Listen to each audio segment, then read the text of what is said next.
All right, everyone, welcome back to another beautiful class of Tanya. We are in the thick of chapter one, learning about Teshuva, of Igaris Teshuva, which is the essay or the treatise on Teshuva. Now, just important to note, to explain what this book is about and what it's not, it is about Teshuva, but it's not about how to do Teshuva or what is teshuva. Well, maybe it is what, but it definitely is not about how to do tshuva, because on that there's Jewish law. It tells us how to do tshuva. Rambam Maimonides is filled with an entire section on tshuva, and from there it's brought to Jewish law. And there's many books written about how to do tshuva.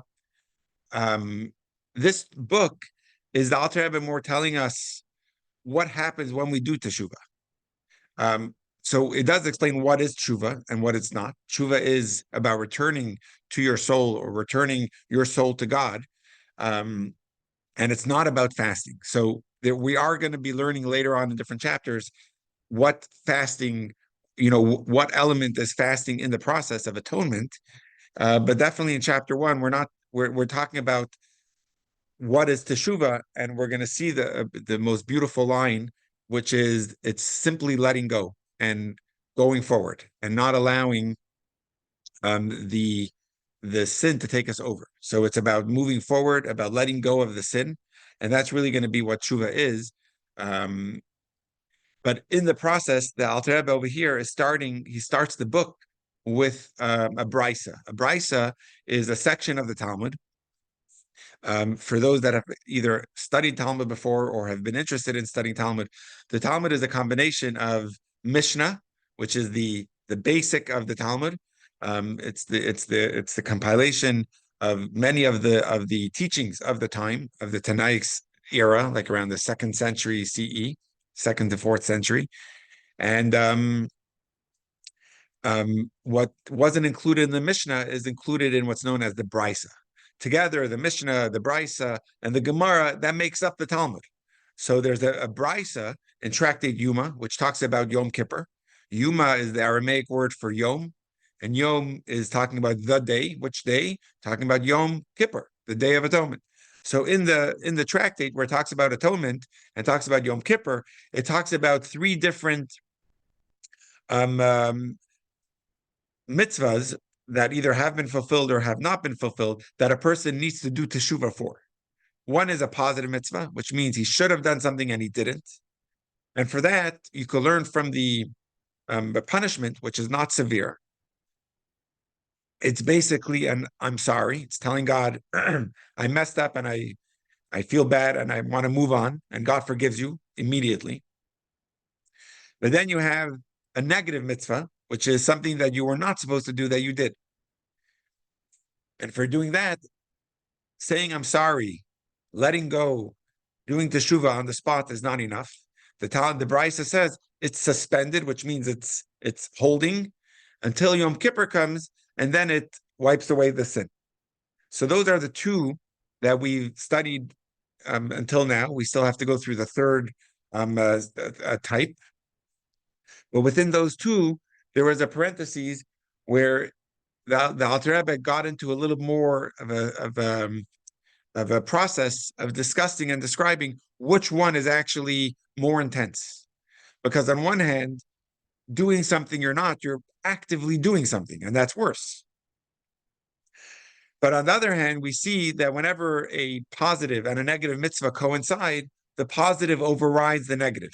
The example we gave was if a person has tzitzis, which is a positive mitzvah, but it's made of shatnez, which is a negative mitzvah. Shatnez is a garment that is woven from wool and linen together.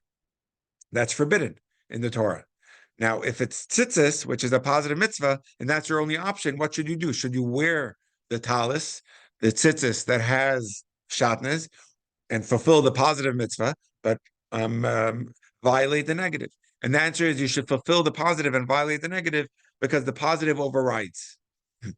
So last week we got into discussing why does it override, and what we came out with last week was that there's something about the positive, about doing something that is positive, that you're bringing a light to the world, that it's a missed opportunity if you didn't.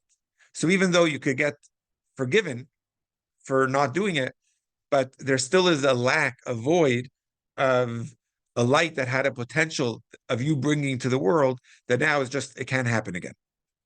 I wanted to come up with an example. So I was listening to Rabbi Josh Gordon of blessed memory, and he had an example of a husband and a wife who are meeting, and they had a windfall of money. They had $1 million, and they were wondering for a while, what should they do with this money? And someone suggested there's a stock that's going to soon be going, sky high. So they suggested they that the couple should invest in the stock when it's low, and you'll see your money multiply an incredible amount. So they agreed. They said they're going to invest in it, and they're excited about it. And he goes to the office, to call back his financial advisor, and he gets busy with a few emails that he had to respond to, and one thing led to the next, and a week goes by, and he totally forgot to invest in that stock, to call his stockbroker. And meanwhile, his wife, they decided they're going to invest in it. So his wife is expecting that they invested in it. And a month goes by, and she's, researching the stock, and it hits the news that the stock is going skyrocket, just as was predicted. And she is so excited. She knows she's now a multimillionaire because she thought her husband invested in it. And as he's making his way home, he's turning on the radio and he hears about the stock. And now he's like, "Oy, Gewalt, I'm such a schlemazel. My wife is going to be so mad at me."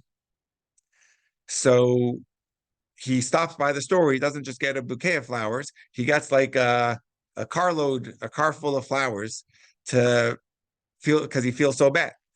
So when he comes home, his wife is celebrating, and she made a massive steak dinner.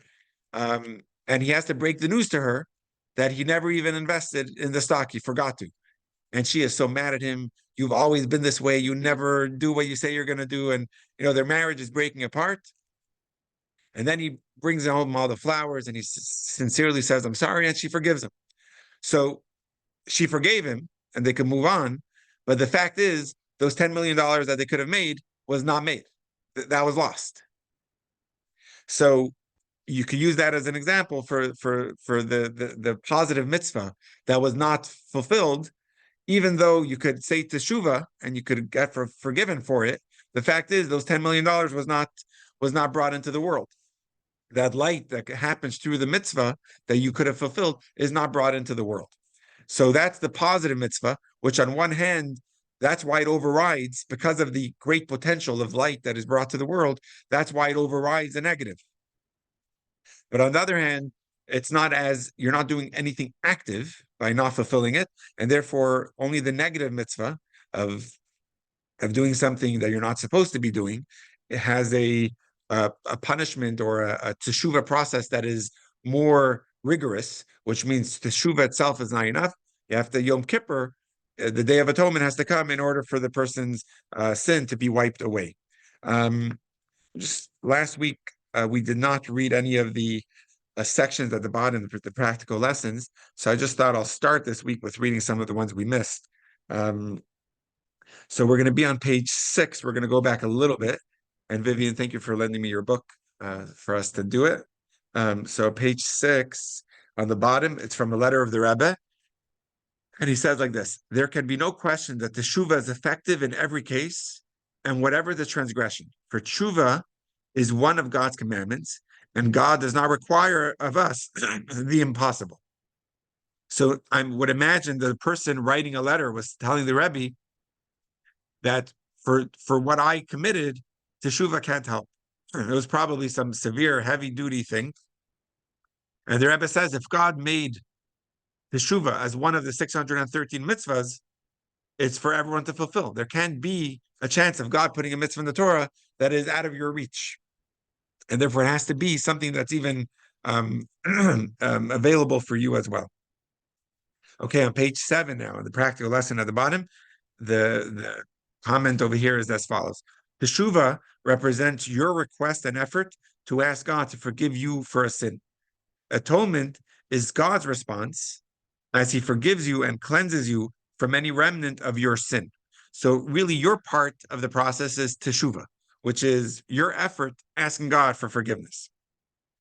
Atonement is God's response, cleansing you of the sin that was committed and any remnant that happens as a result, which is a great, I think, definition of teshuva and atonement. So your job is the effort. God's response is the kapara, or atonement, which is interesting, I guess.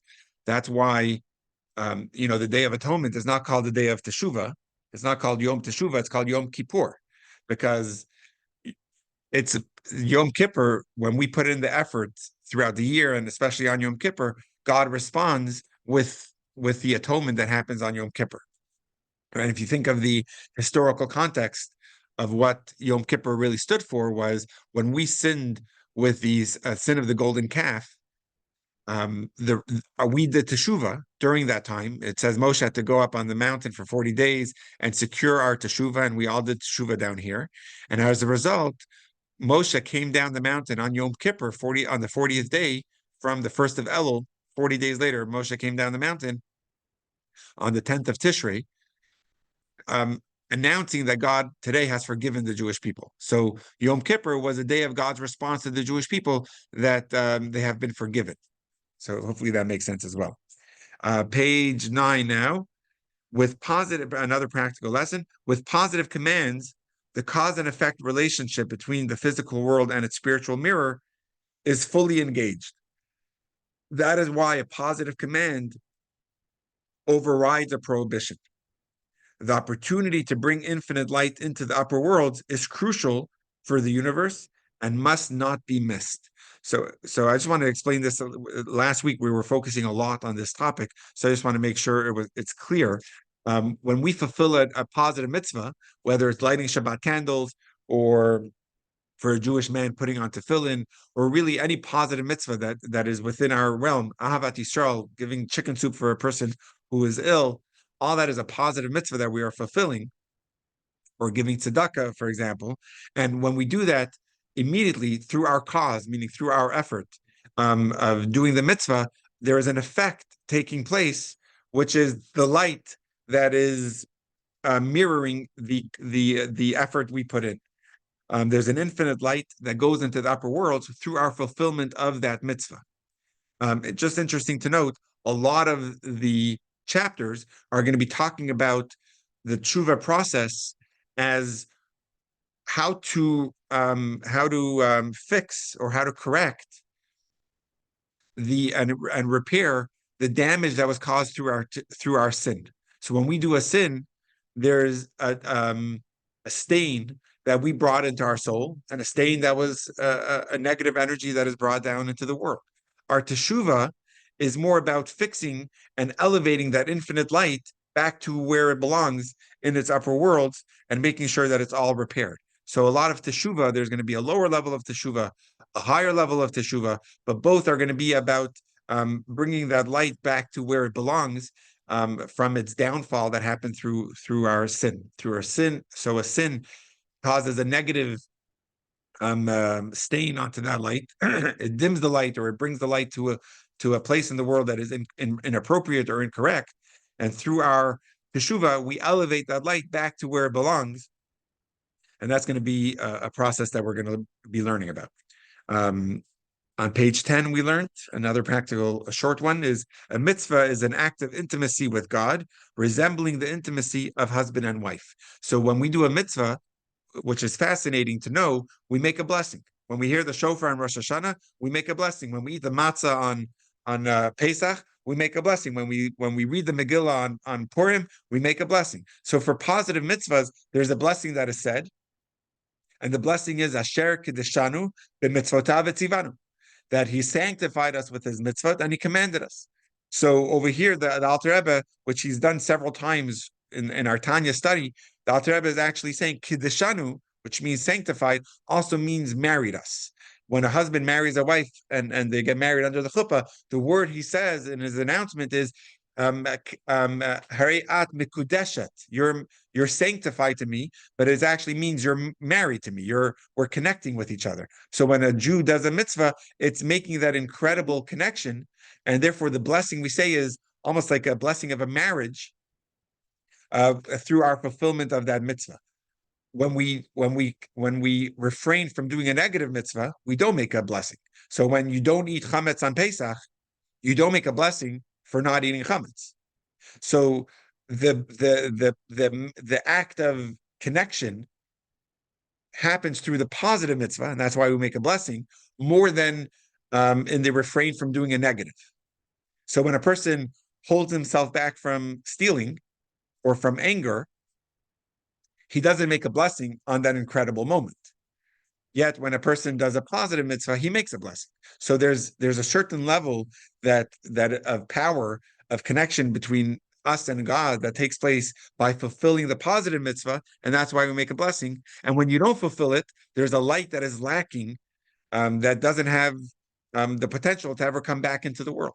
So let's say the Shema, which is the example we give over here in the Tanya, even though you could do the Shema tomorrow, so what's the big deal? But the Shema of today will never be able to come back. And therefore, there's a certain power in the positive mitzvah of a light that is supposed to be brought to the world and was not achieved.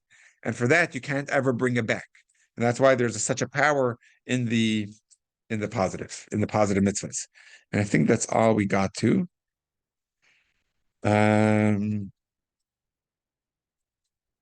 Okay. Shira, what page do you have us up to? I think we didn't get past 13. So maybe I'll return this to you. Thank you so much. Time, so I'm not sure. Okay, no problem. All right, but I think that gives us a little Okay, perfect. Let's see, Robin, do you have our page number also?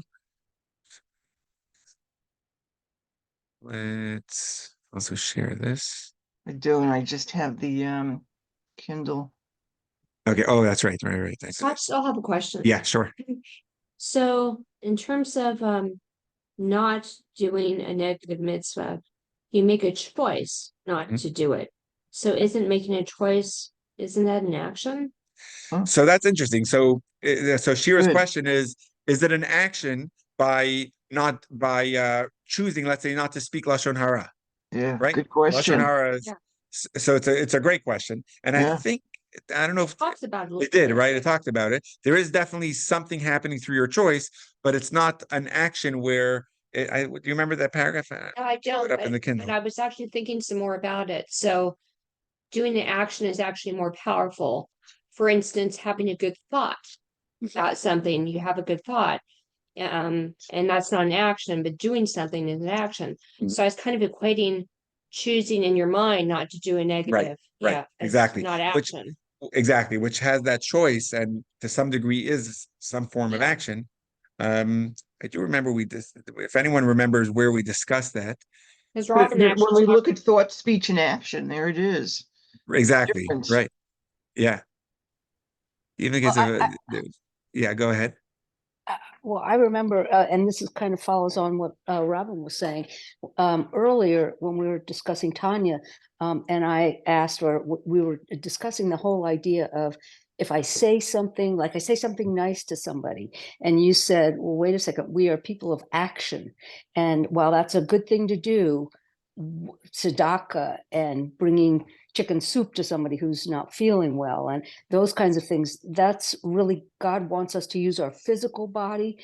And while speech or thought, as was just discussed, is part of what the Alter Rebbe is encouraging us to do on a moment by moment basis, that we are people of action.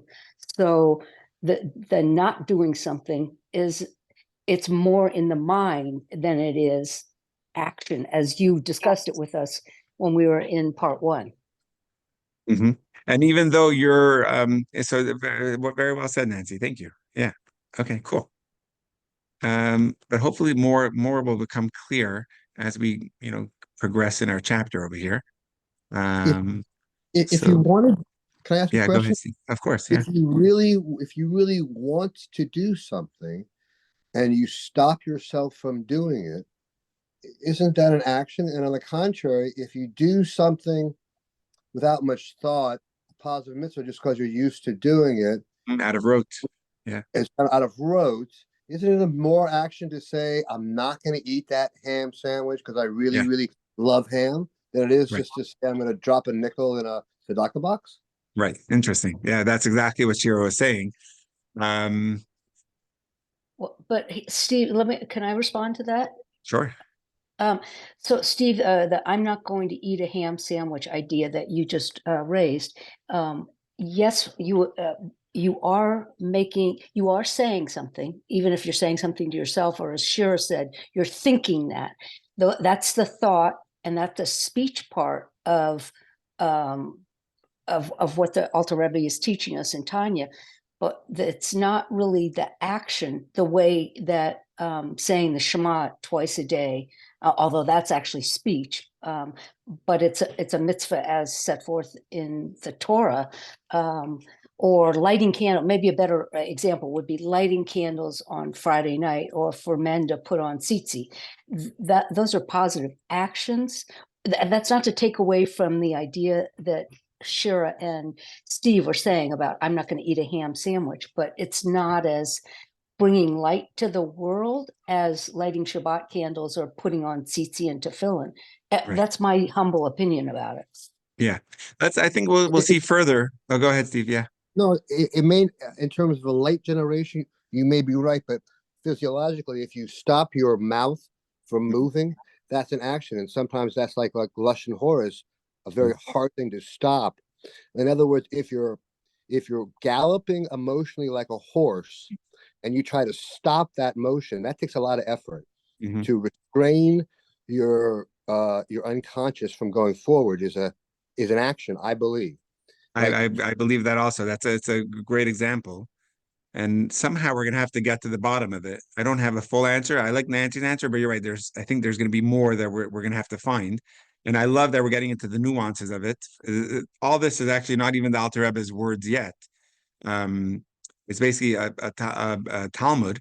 And now actually I think we're in a parenthesis. So this is Alter Rebbe's words, just trying to decipher what's greater, the positive or the negative, which one is, has a bigger void that's left. So I say we go a little further. I don't have an answer yet, Steve. I like what Nancy said, but let's go further and see. Can I add one thought? There's a beautiful Yeah, sure. debate, I think, between Scheistab and Manis Friedman on Yeah. which is strong, the positive and negative commandments. So if you like this issue, you can study it at length and listen to those two discuss Oh, really? it. How long is the debate? Is it like a 2-minute crossfire, or No, is it no, like no, a no, long? no. I think it's Oh, like it's an hour long, and they're oh, wow.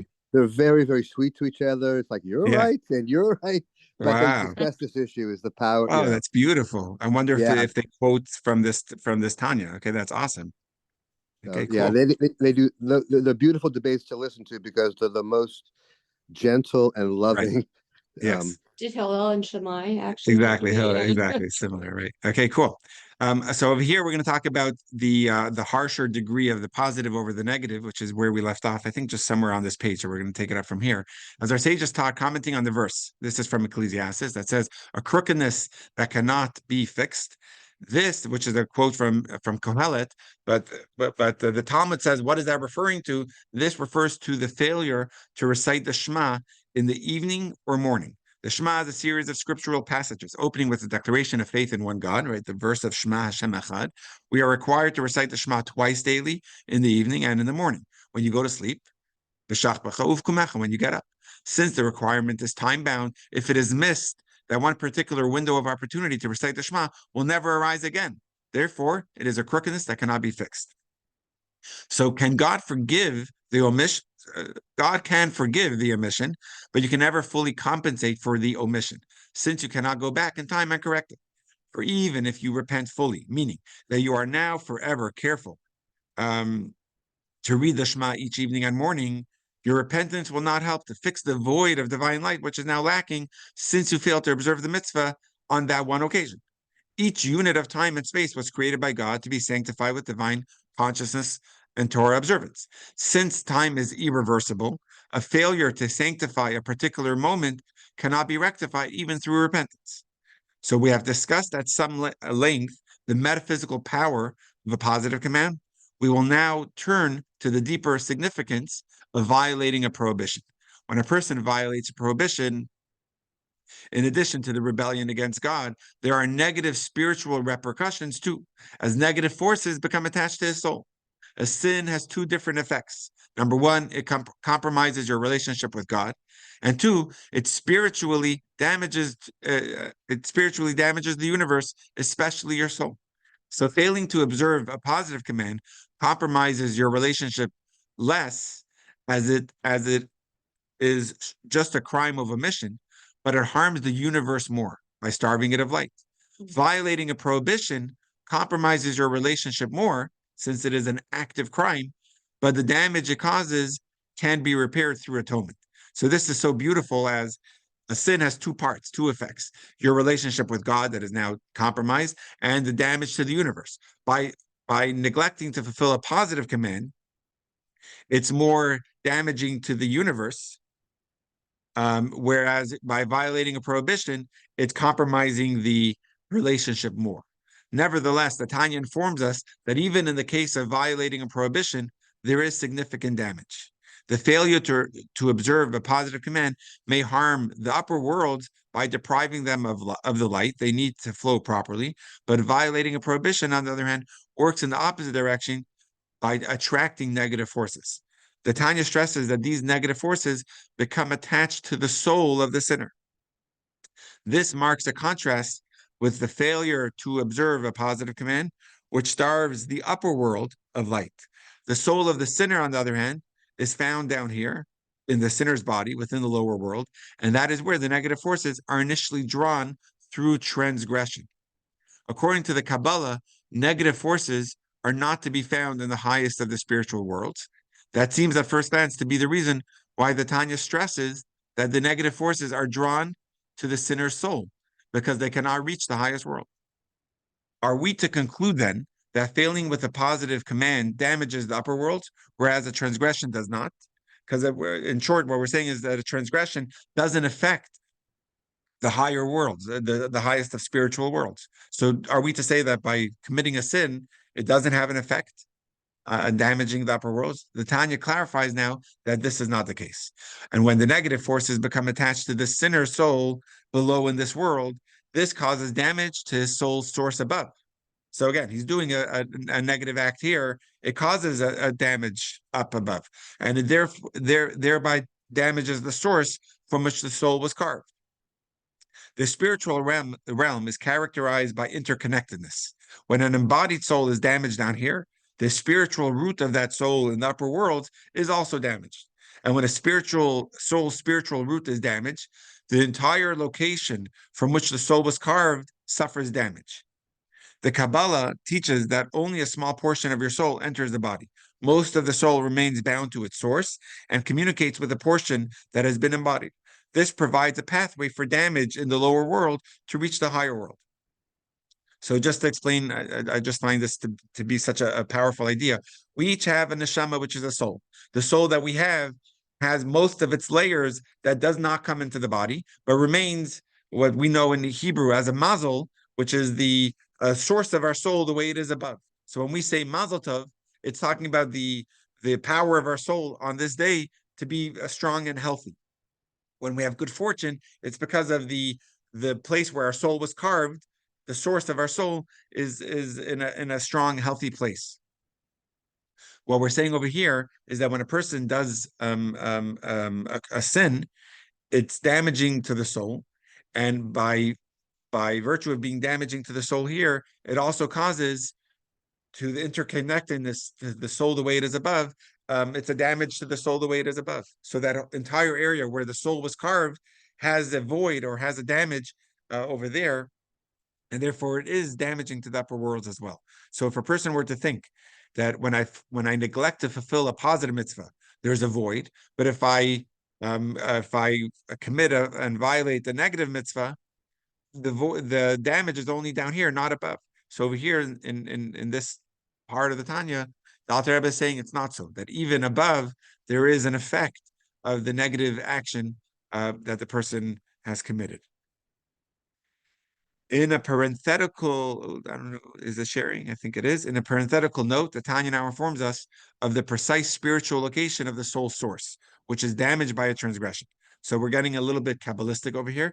A transgression damages the soul source in the external aspect of the 10 Sefirot of the world of Asiya, which are called its garments by Tikkunei Zohar.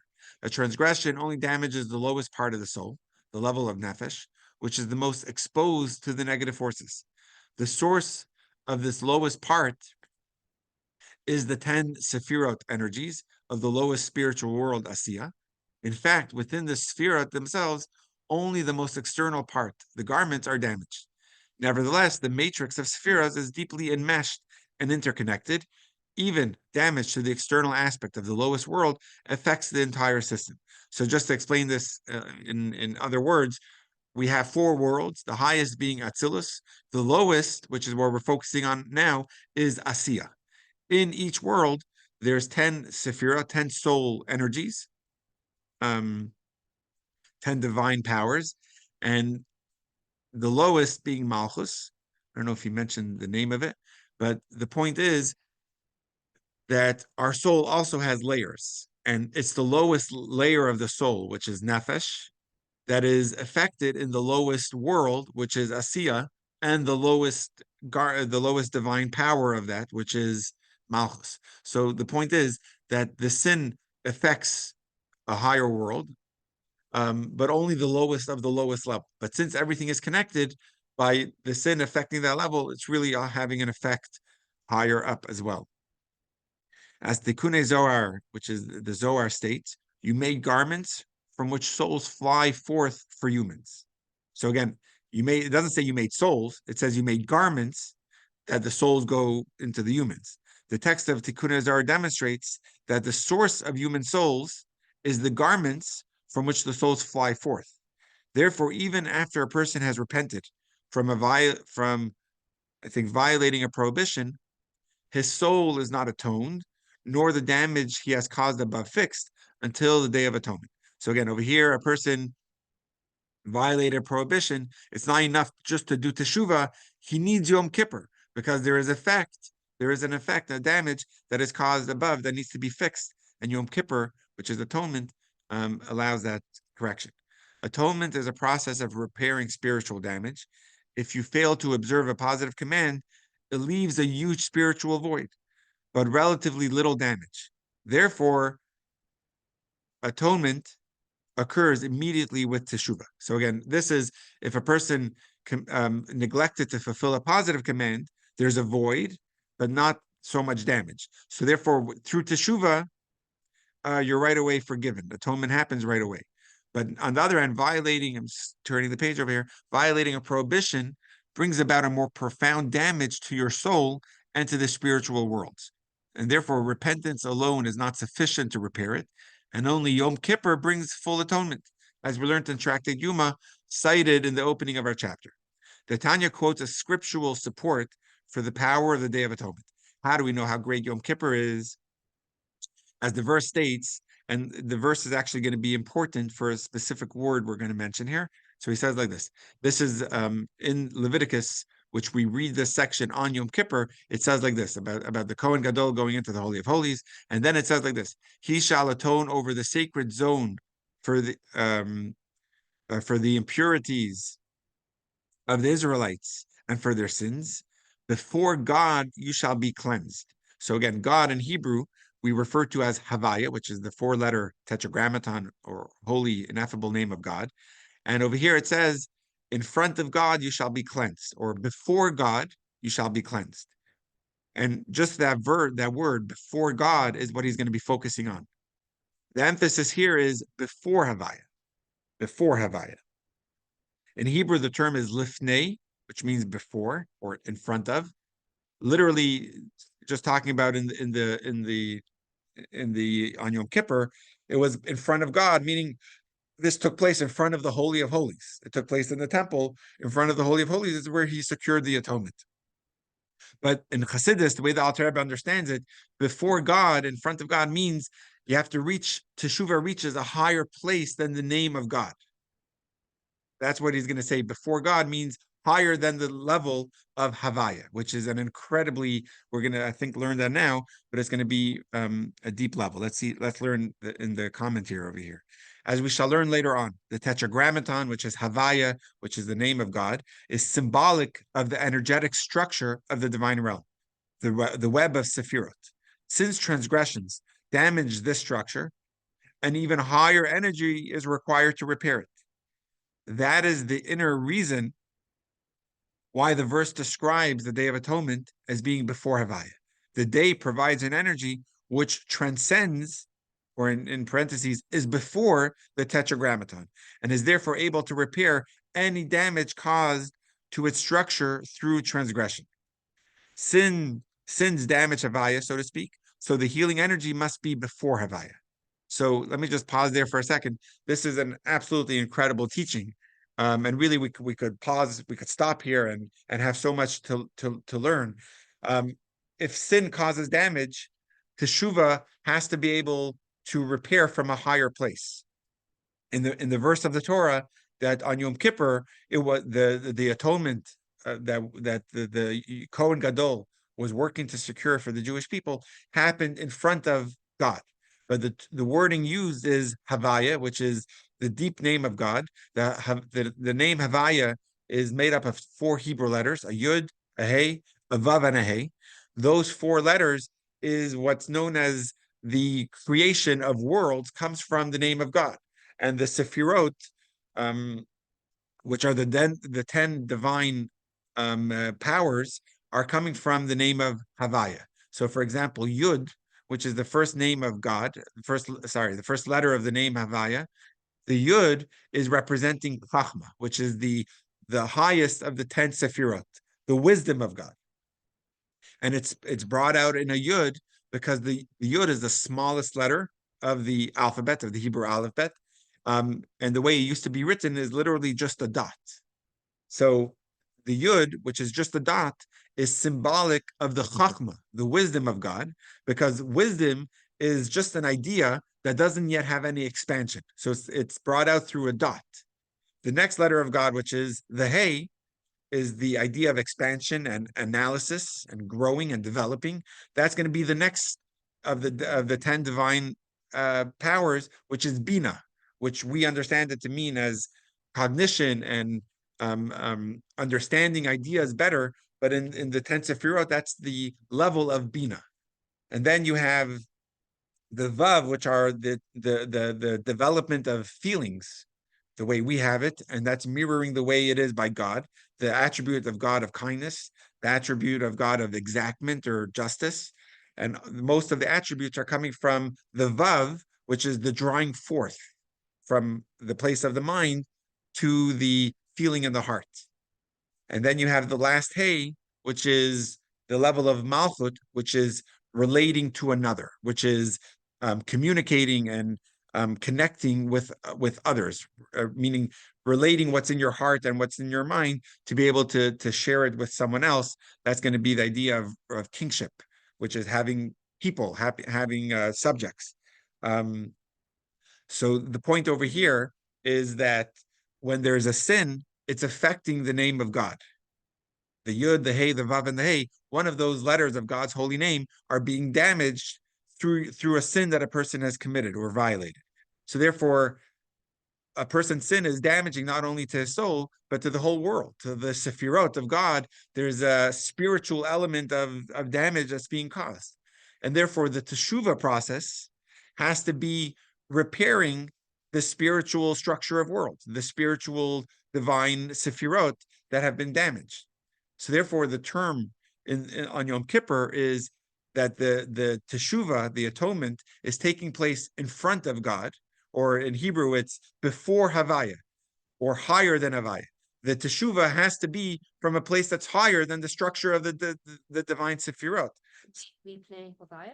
Say again? Lifnei Havaya? Exactly, Lifnei Havaya, which is in front of Havaya, before or higher than Havaya, because Havaya is the basic structure of the 10 Sefirot, but through a sin, it's causing a damage to that structure, and therefore Teshuva has to reach to a place that's higher than that structure, or higher than the Sefirot.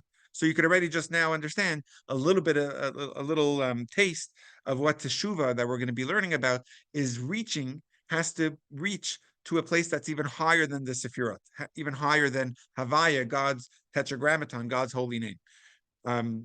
Yeah, so I guess I could leave it at that for now. I hope that was helpful and clear. So we're at the bottom paragraph of the Kindle. Oh, you're video. perfect. Shiro, what page number are we in the Kindle? Sorry, in the 15 now. okay, perfect. We're on 15. Awesome. Therefore, based on the above discussion, it should be clear that one cannot infer from the easier process of atonement for omitted, which is the neglect to fulfill a positive commands, any leniency in their observance, God forbid. The Talmud in Tractate Yuma, again, which talks about Yom Kippur, has taught us that atonement for the failed observance of a positive command is easier than the atonement for a transgression. So one might come to the conclusion that Jewish law values the prohibitions as more important than the positive commands. Perhaps then one could be more lenient with the latter. The Tanya has, however, clarified that the failure to observe a positive command is spiritually worse than a transgression in terms of the missed opportunity to cause a shining of divine light from the infinite light of God into the upper worlds. Practically speaking, this should deter us from any leniency in the observance of positive commands, especially the command to study Torah. The legal requirement to study Torah is constantly enforced at every available moment and is therefore very easy to neglect. The Tanya warns us here to be honest about such a failing and not to rationalize the constant requirement to study Torah as impractical or lacking in importance. On the contrary, our sages said, the Blessed Holy One forgave Israel even for idol worship, adultery, and murder, even though these transgressions warrant the most serious punishments of karis, which is soul cutting, and the death penalty. But for neglecting to study Torah, God never forgave them, which is such a powerful idea. Let's just see it in. Let's see the commentary. The violation of a Torah prohibition carries a stated penalty. The most severe of these are divinely imposed cutting, karis of the soul, and the humanly executed death sentence. The Talmud informs us that God forgave Israel for even the most heinous sins that carry these punishments, but for neglecting Torah study, God never forgave them. Our chapter opened with a quote from the, I think he's going to actually just carry on over here. So just to explain that, at least in short, Talmud Torah or Torah study is a positive mitzvah, and we have over here he's giving the example that there's negative mitzvahs that carry very harsh punishments, and he's giving the example of punishments that carry the death penalty. We don't have it anymore, but in the olden days, if a person willfully and intentionally committed the act of murder, which means they killed a person, not out of self-defense or anything, but it was with witnesses and they were warned, that carries the death penalty. We don't have it anymore because we don't have the Jewish Supreme Court. We don't have a Sanhedrin anymore. But in the olden days, that was available. Although it says that a court that used the death penalty, even if it was just once in 70 years, was considered a bloodthirsty court, which means it was so rare for was more of a deterrence. It was so rare for someone to actually be executed by a death penalty. And then there's another one called karis. I think he refers to it in English over here as soul cutting. I think the what I've seen before is excision, which is I think another word I've seen, which is maybe more of an older word. But it basically means a person. There's certain sins that a person could commit that doesn't have any punishment from a court, but it's considered to be a punishment from the hands of heaven, and it's considered to be a karis, which is that person will pass away by the age of either 60 or 70, I think, depending on different opinions. But that's concept in Torah called in Hebrew karis. So that's going to be a sin that carries a much heavier punishment, which is karis. So again, karis is soul cutting, which is that a person would pass away by the age of 60 or 70, if I'm not mistaken. And what he's saying here is God forgave the Jewish people for certain punishments that even carry those heavy duty, those sins that carry heavy duty punishments like death penalty. And if you think of, let's say, for murdering or for idol worship, that carries a death penalty in the olden days, or karis, which is soul cutting. And even those, God was able to forgive the Jewish people, but for the neglect of Torah study, which is a positive mitzvah, God didn't forgive. And if I'm not mistaken, it actually says neglect of Torah study is something that we constantly, like every day, we are neglecting. It says lashon hara, slander and evil tongue is something that we commit every day, even if not verbally, but it's in our thoughts at least. And we have to work really hard on not having lashon hara. Another example of a thing that is committed every day is the neglect of Torah study, that we could be studying more, and we're not. So that's something that God doesn't forgive as much as even a harsher punishment. But I do want to try to get to the third section, which is the third part of the Brisa, which we're about to read now. Right in the middle of the Kindle page. Our chapter opened with a quote from the Talmud of 3 different categories of atonement. Before citing the third category, the author devoted several lines, or in this book, it was actually several pages, to clarify the inner meaning of the first 2, which was the neglect of fulfilling a positive mitzvah with a violation of a negative mitzvah. Now we return to the quote of the Gemara, of the Talmud, and are informed of the third category. For transgressions punishable by karis, again, which is that soul cutting, or the death penalty administered by the court, repentance and the Day of Atonement suspend the full negative consequences of the sin, and suffering, and again, we're going to have to, the rest of chapter 1 is going to be talking about this at length, suffering on the other days of the year affects cleansing. The Tanya translates the last phrase. Again, the last phrase is in Hebrew, Yisurin Mimarkin, which means suffering on the other days of the year affects cleansing.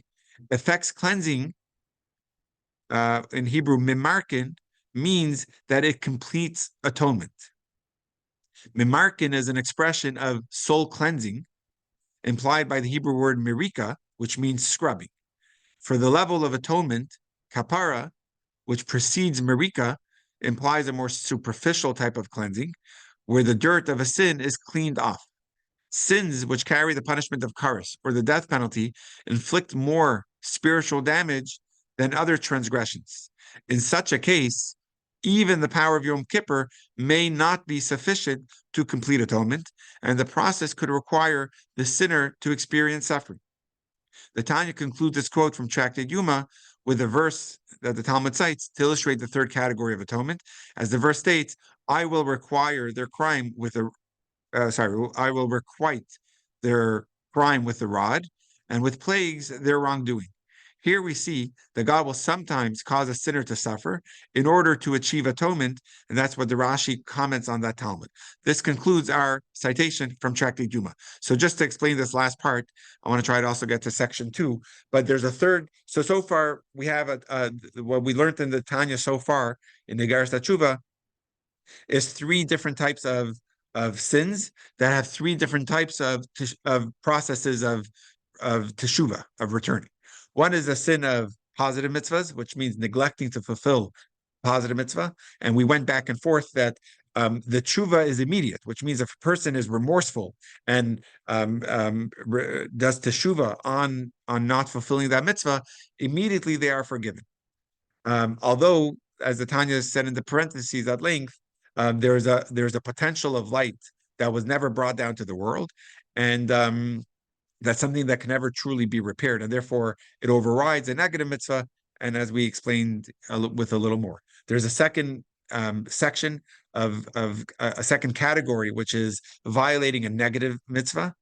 And we gave different examples, but it's if a person eats a ham sandwich, that's a negative mitzvah that they need to do teshuva for. And the teshuva process is twofold. They do teshuva, they're remorseful, and they regret, which means they are letting go of the sin. And when they do that, they do teshuva. And then Yom Kippur, that teshuva is suspended until Yom Kippur. When Yom Kippur comes, they're fully cleaned of their sin, meaning they're fully atoned for the sin that they have committed. But then there's a certain category of sin that we just learned in the third category, which is a stronger, it's a heavier a sin that was committed, and it's one that carries a stricter punishment or a harsher punishment with it, like karis, which is soul cutting.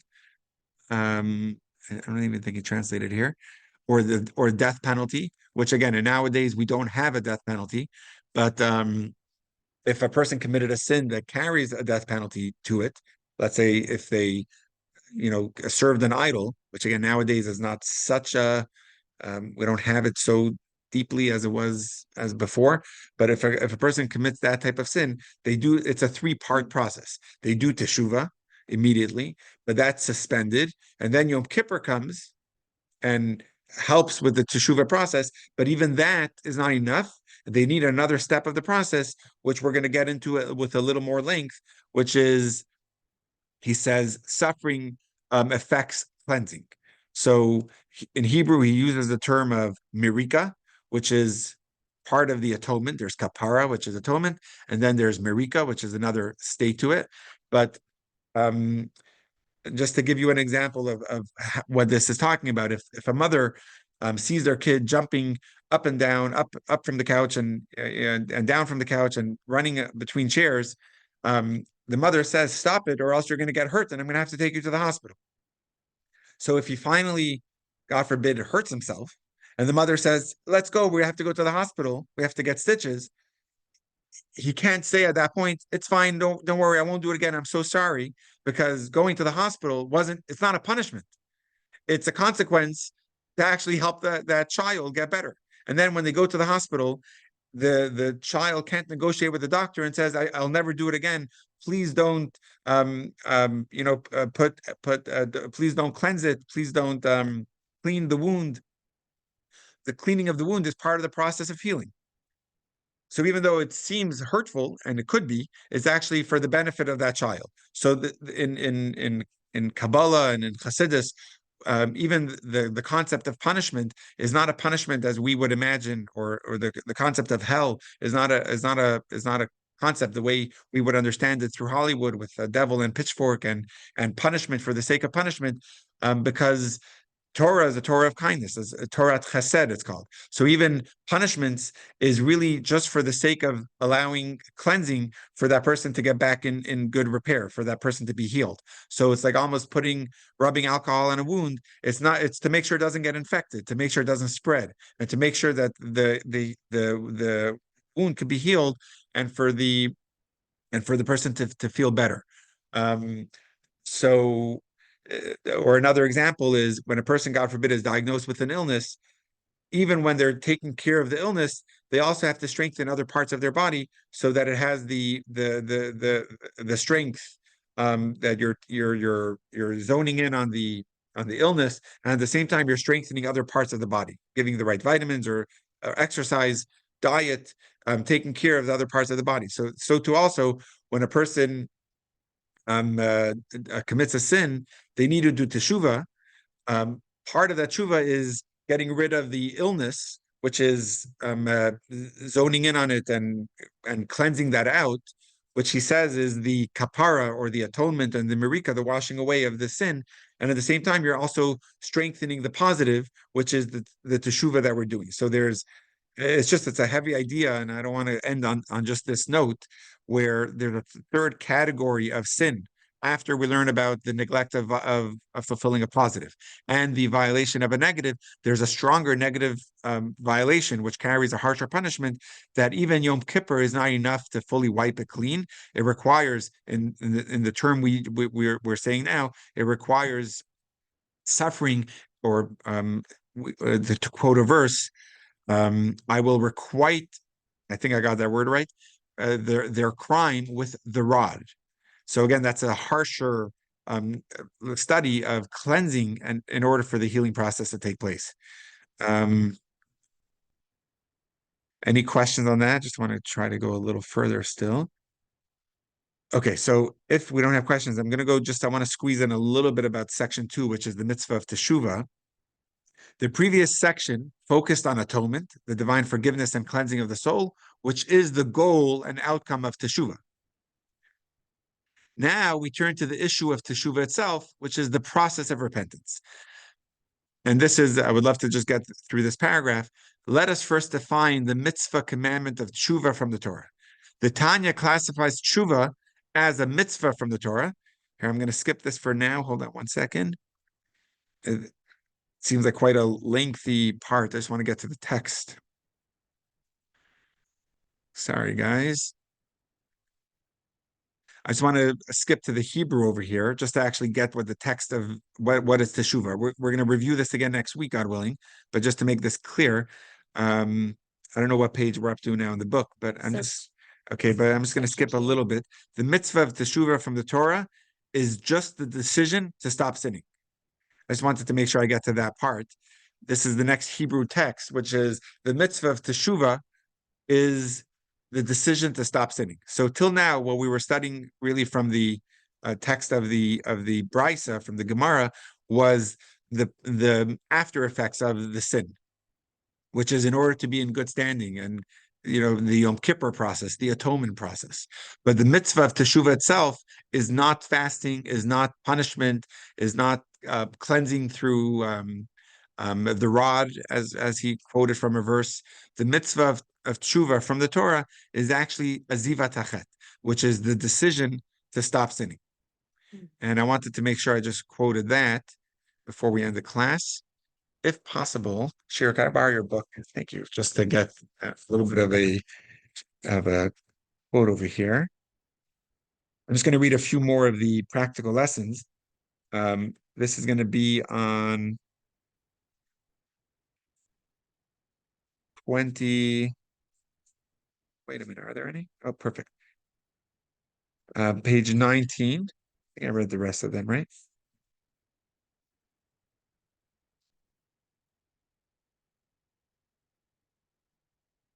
I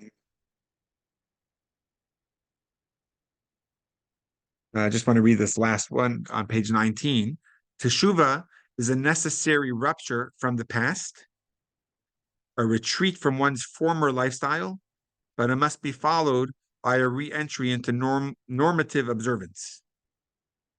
A rupture from the past. Okay, cool. I have to understand what that means. Teshuva is a rupture from the past, a retreat from one's former lifestyle, meaning you're correcting your lifestyle, a retreat from one's former lifestyle, but it must be followed with re-entry into normative observance. Okay, I guess I'll have to learn that more next week. If anyone understands what that means, we'll have to learn that. That's good. Oh, yes, Nancy.